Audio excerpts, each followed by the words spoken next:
Hello. Today we're going to discuss about developing Africa the Jua Kali way. Let us focus on what we know about Africa. First, we know that most African countries have been independent for more than 40 years. And we also know that Africa has vast resources.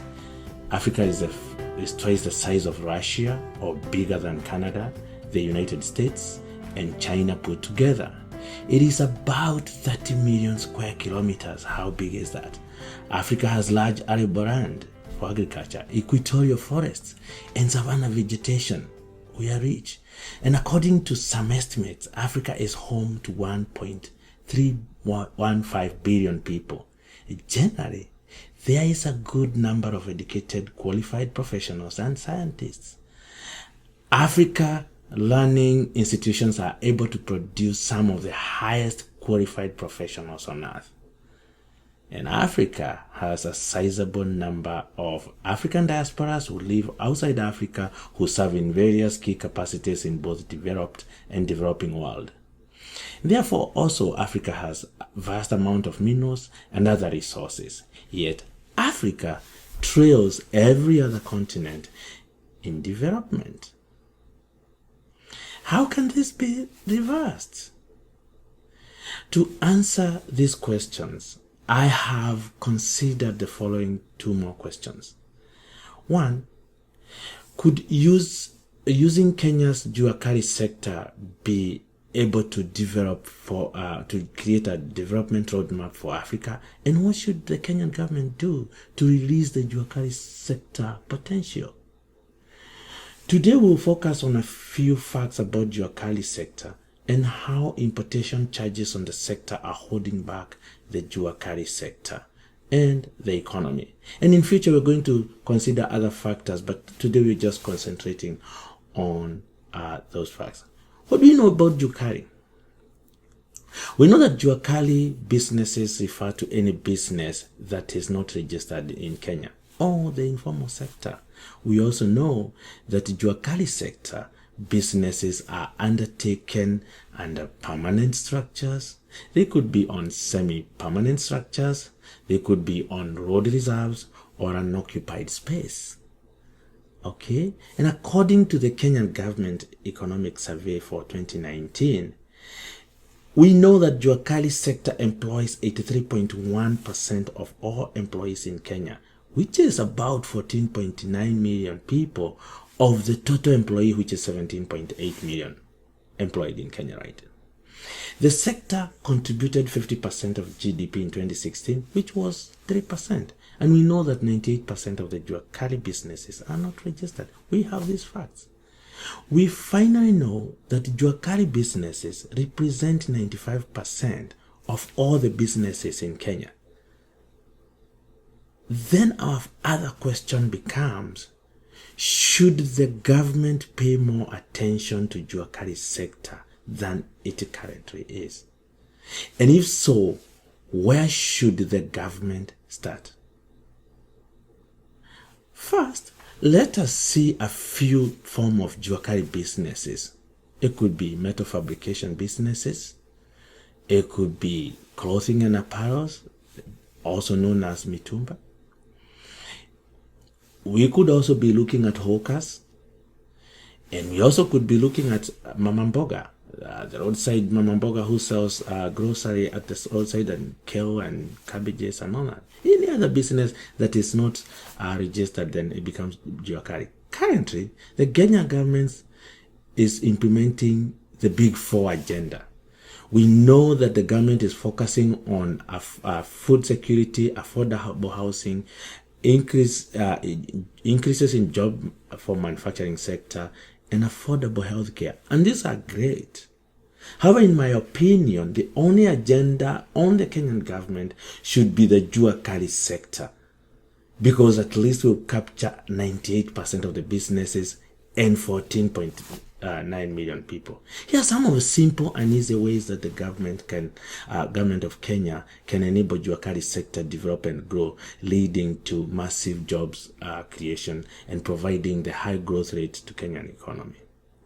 We will discuss two ways. First, let's remove all the import tariffs, the duties, the fees, and VAT on all imports immediately. Currently, the government charges importers as follows. They charge the importers custom duty of 25%.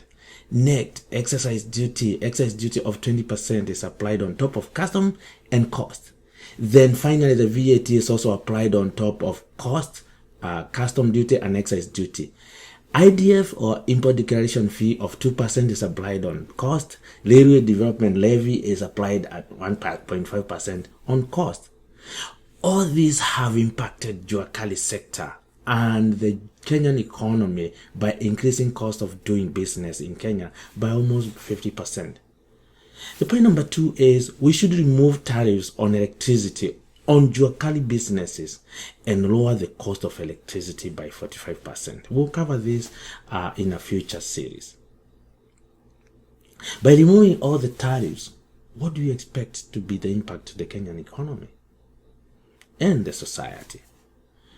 We know that if the government removes these punitive taxes on imports and electricity, the Jua Kali sector will grow by more than twice the rate it is growing today. We have put that money in the pockets of the investors or our Jua Kali businesses. It is our belief right now we have 14.9 million people. We would get 15 more million people working in the Jua Kali sector alone. That is making the total sector contribute about 30%. And we also know that the Kenyan growth rate is going to be doubled. And these are just assumptions. And we will get the Kenyan economy growing faster. As an example, let us look at Jua Kali tailor who wants to import a sewing machine. If the tailor chooses to buy online from Alibaba website, alibaba.com, the price of a single domestic sewing machine, which is also the most popular sewing machine in Kenya, is about $8,000 or $80. That is CIF, cost insurance and freight, to Mombasa. If tariffs are added, the cost comes to about $14,200, which is $142, or an increase of 77.5%. This also increases the cost of doing business in Kenya by the same margin, and compared to US and Canada, the rate is so high because it's about 25% for those other countries. The cost breakdown after the importation tariffs on the imported sewing machine is as follows. The import duty of 25% becomes $2,000 on cost.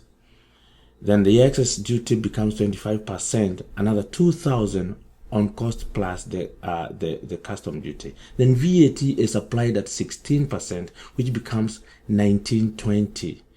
IDF another $160, and railway development levy becomes another $120. In total, the sewing machine, which costed $8,000 to Mombasa, 77.5% is applied on it, and now it becomes $14,200, which is way too high compared to US and Canada, where goods imported from China is below 25%. How can a Kenyan business compete with the international businesses when they are being slapped with this 77.5% tax?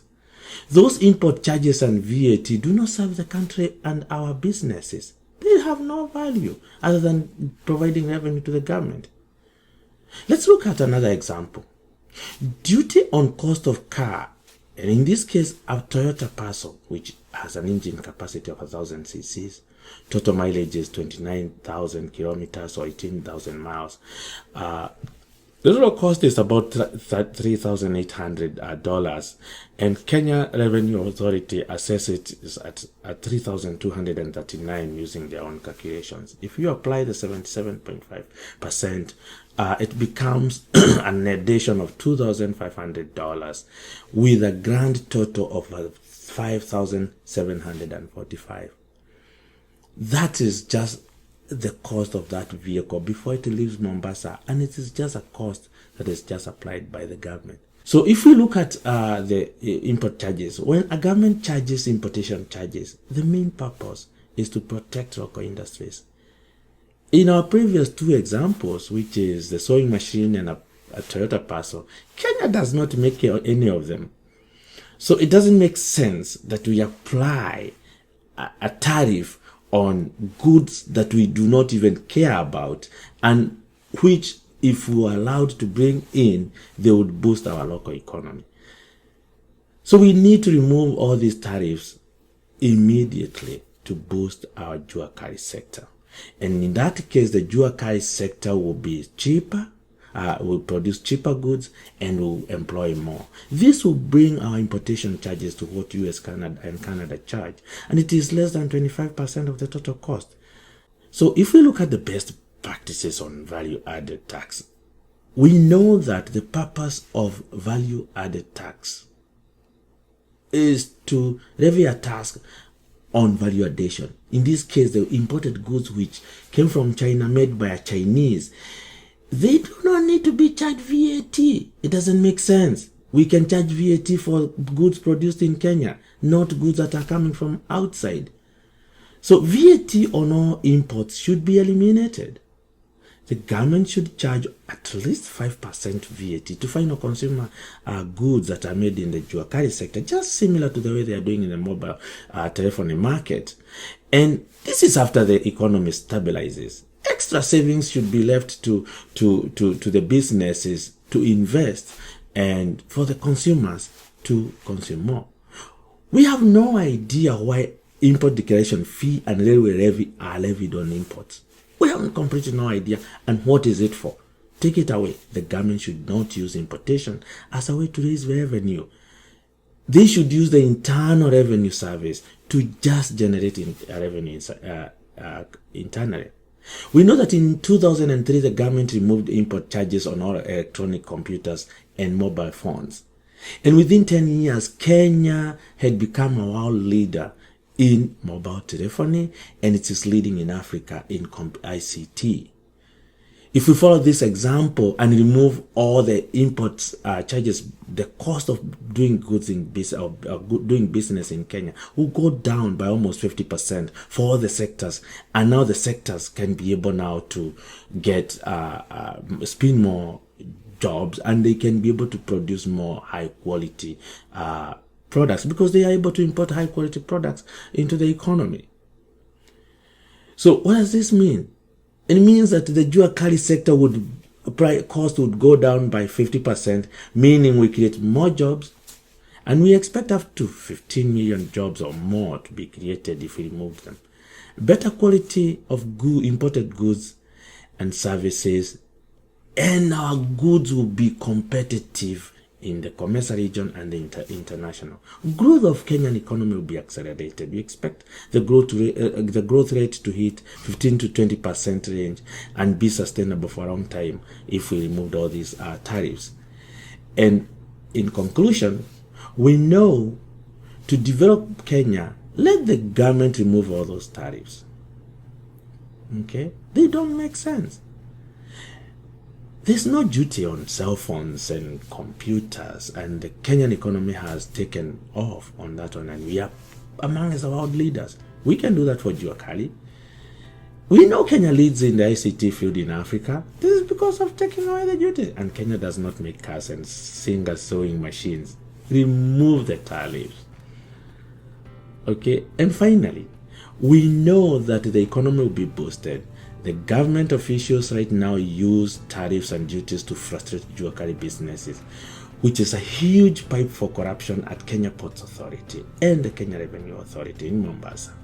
Finally, the cost of doing business in the Jua Kali sector could come down by 50%, leading to an expected Jua Kali growth rate, which we expect to double.